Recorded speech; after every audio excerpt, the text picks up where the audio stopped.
Welcome to the Tank Podcast.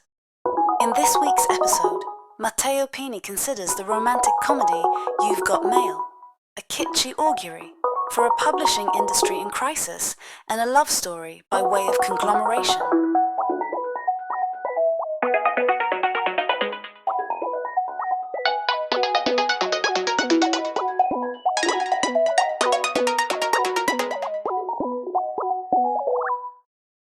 There is a moment in the 1998 romantic comedy You've Got Mail, in which Kathleen Kelly, the owner of independent children's bookshop, The Shop Around the Corner, unleashes her fury on Joe Fox, the corporate owner of mega-chain Fox Books.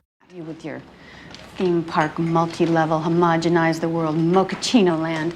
You've deluded yourself into thinking that you're some sort of benefactor bringing books to the masses. But no one will ever remember you, Joe Fox. And maybe no one will remember me either, but plenty of people remember my mother. And they think she was fine, and they think her store was something special. You are nothing but a suit. The exchange forms the film's climax, the moment at which the plucky independent finally confronts the corporate suit and reminds him of the value of real literature. We might expect this scene to be the moment at which Joe realizes that his slick, soulless stores can never replace the homespun charm of Kathleen's family-run business. And yet, that's not what happens. By the end of the film, Kathleen has not only been put out of business by Joe, but she has also fallen in love with him. Joe wins both Kathleen's heart and her very attractive retail space. This somewhat perverse dynamic, the interplay between swoony rom-com tropes and the vicious machinations of late capitalist big publishing, makes You've Got Mail a confounding watch.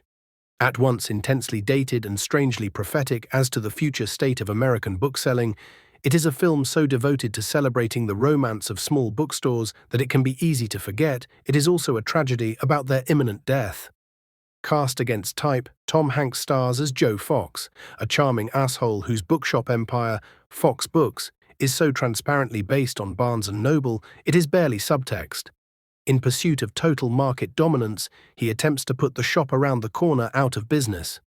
Meg Ryan's Kathleen is a holdout for hand-tipped book illustrations and cash-over card who has inherited the store from her late mother and despises Joe's smug insouciance and casual cruelty.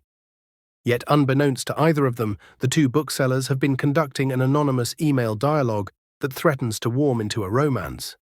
Cue a war of words and wits in a dream world of the New York upper middle class, contrasted with a similarly pointed and sexually tense online flirtation. The year You've Got Mail was released, a similar scenario was unfolding in real life. The American Booksellers Association, America's largest and oldest non-profit organization for independent booksellers, had filed a lawsuit against Barnes & Noble and Borders Books, which at the time were responsible for a quarter of all national book sales.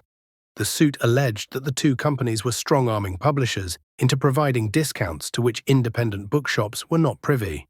At a 1998 ABA meeting in Berkeley, California, outraged bookshop owners decried Barnes & Noble's then novel, now commonplace practice of search engine hijacking, redirecting online customers away from independent e-shops towards chain store websites.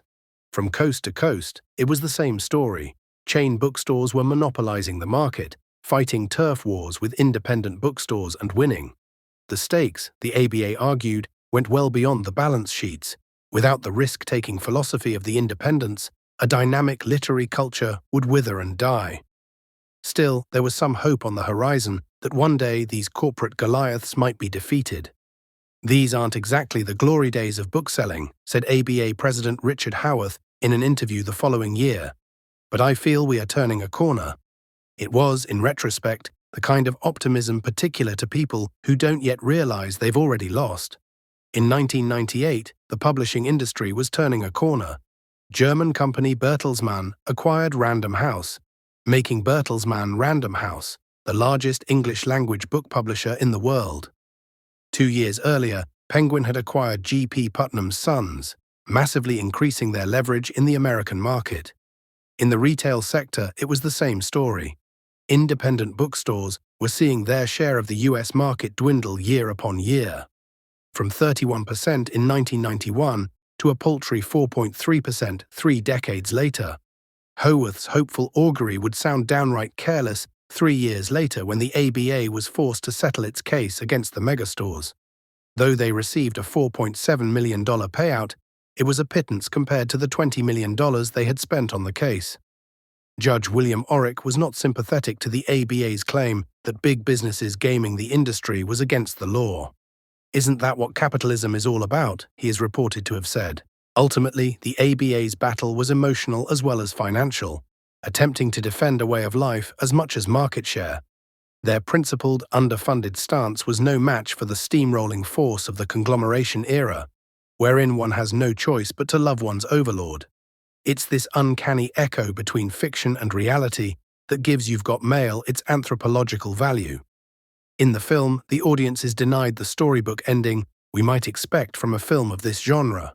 Joe puts the shop around the corner out of business, but the couple fall in love anyhow. In the proud tradition of corporate myth-making, the film proposes that it is possible to shutter a small business with verve and charm. The film's denouement does not come as much of a surprise, even if Kathleen stands as a metaphorical shield against the onwardness and endlessness of corporate expansion. The film understands that her shop is, in its own way, a kind of privilege, a business that trades on nostalgia, selling books that are more expensive but not altogether different from those on offer at Fox Books. Her anti-corporate stance is aesthetic, not structural, and, as if to wink at whose side she is on, Kathleen is also a Starbucks addict, right at the point when the company's monopolistic tactics were gobbling up independent shopfronts like hers. The film's most self-consciously literary characters are, not incidentally, the least likable. Joe's publisher girlfriend is a caricature of an abrasive career gal, and Kathleen's boyfriend is a typewriter-using blowhard who uses phrases like Jeffersonian purity to describe her shop. When Joe reveals that he has been the mystery man on the other side of the keyboard, Kathleen's response, "I wanted it to be you," is a quiet surrender to corporate inevitability. Perhaps what's most dated is the film's conviction that brick-and-mortar stores are the apex predator in the fight against independence. Amazon, a minor competitor in 1998, would over the ensuing decade dwarf Barnes & Noble. With aggressive pricing strategies and an ability to operate with razor-thin margins, in 2009, Amazon registered $20 billion in net revenue, more than Barnes & Noble had ever made in a fiscal year. Meanwhile, conglomerate monopolies were growing ever larger.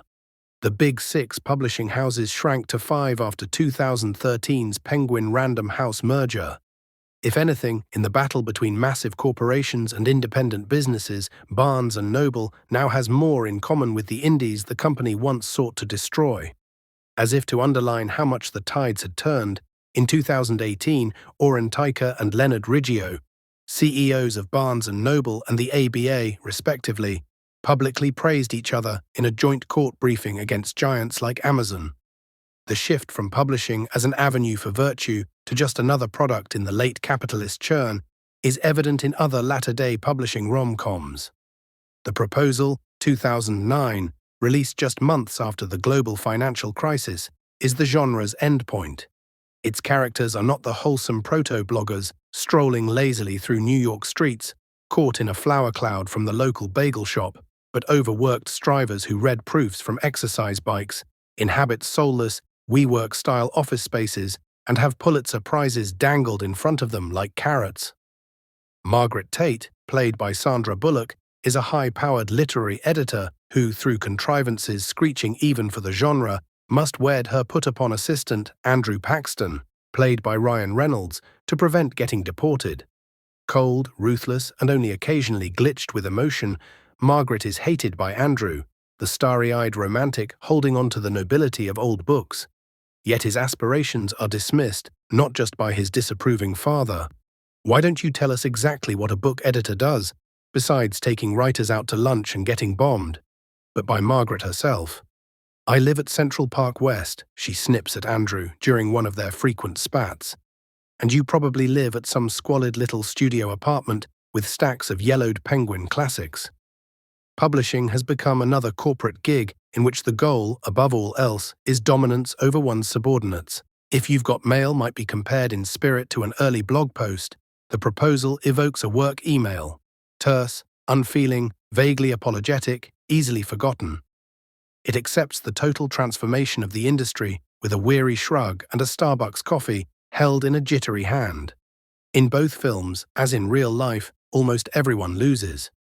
The independent bookstore is subsumed by the corporate superstore, which in turn is subsumed by the endless, invisible sprawl of the internet. Perhaps the decline of publishing as a go-to profession for rom-com heroines is that the preternaturally optimistic outlook of the genre jars with the grim reality of market forces.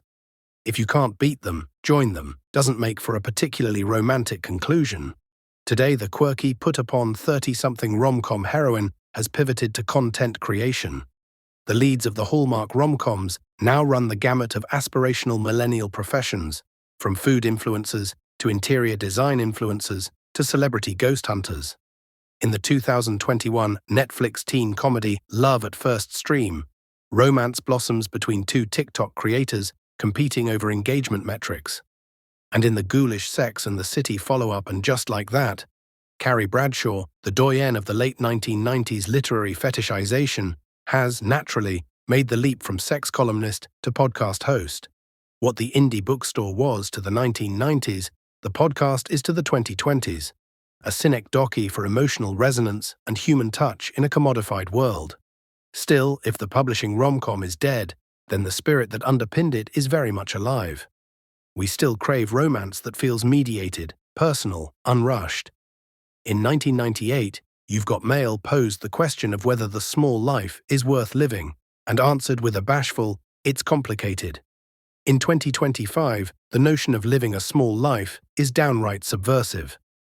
If an independent literary culture can be cheerfully crushed under the boot of global capitalism, the spirit that underpins it, carving out a space, however small, for softness, locality, twee, is harder to break. To hear more podcasts from Tank, you can subscribe on all major podcast platforms or follow us on SoundCloud. The theme music for this podcast is by Himera.